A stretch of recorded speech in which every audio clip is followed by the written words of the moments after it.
ഇപ്പോൾ വരുന്ന ഒരു പ്രധാനപ്പെട്ട വാർത്തയിലേക്ക്. വയനാട് ദുരന്തവുമായി ബന്ധപ്പെട്ട മുന്നറിയിപ്പുകൾ അവഗണിച്ചുവെന്ന് അമിക്കസ് ക്യൂറി ഹൈക്കോടതിയിൽ.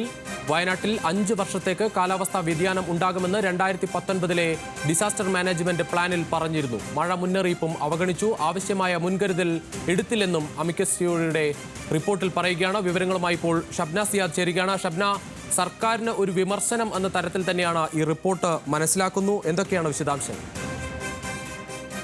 വയനാട് ദുരന്തവുമായി ബന്ധപ്പെട്ട് ഹൈക്കോടതി സ്വമേധയാ സ്വീകരിച്ച ഹർജിയിലാണ് അമിക്കസ് ക്യൂറി വിശദമായ റിപ്പോർട്ട് ഹൈക്കോടതിയിൽ സമർപ്പിച്ചിട്ടുള്ളത്.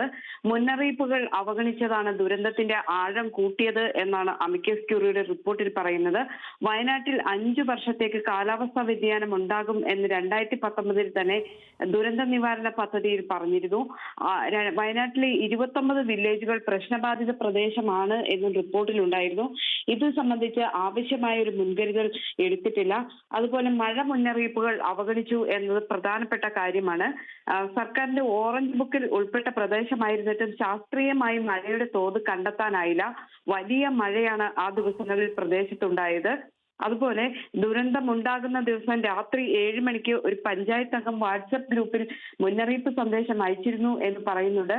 അതിനുശേഷവും പ്രദേശത്ത് നിന്ന് ജനങ്ങളെ മാറ്റി പാർപ്പിക്കാൻ കഴിഞ്ഞില്ല എന്നതാണ് ഏറ്റവും വലിയ ദുരന്തത്തിന് കാരണമായത്. ഇത്തരത്തിലുള്ള മുന്നറിയിപ്പ് ഉണ്ടായിട്ടും ആ പ്രദേശങ്ങളിൽ നിന്ന് പെട്ടെന്ന് തന്നെ ആളുകളെ ഒഴിപ്പിക്കാനോ മറ്റൊരിടങ്ങളിലേക്ക് മാറ്റാനോ ഉള്ള സംവിധാനം ഉണ്ടായിരുന്നില്ല. അതോടൊപ്പം തന്നെ എടുത്തു പറയുന്നത് ഈ മഴയുടെ തോത് കണ്ടെത്തുന്നതിനുള്ള ആവശ്യമായ സംവിധാനങ്ങൾ, ശാസ്ത്രീയമായ സംവിധാനങ്ങൾ ഇല്ല എന്നതാണ്. അതാണ് വലിയ ദുരന്തത്തിന് ആഴമുണ്ടാക്കിയ ഒരു കാര്യം.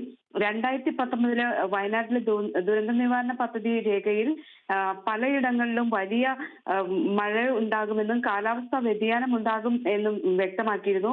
അതുപോലെ വൈത്തിരി താലൂക്കിലെ 13 വില്ലേജുകളിലും മാനന്തവാടി താലൂക്കിലെ 10 വില്ലേജുകളിലും സുൽത്താൻ ബത്തേരി താലൂക്കിലെ 6 വില്ലേജുകളിലും അതിതീവ്ര ഉരുൾപൊട്ടൽ മേഖലയായി 2019 തന്നെ കാണിക്കപ്പെട്ടതാണ്.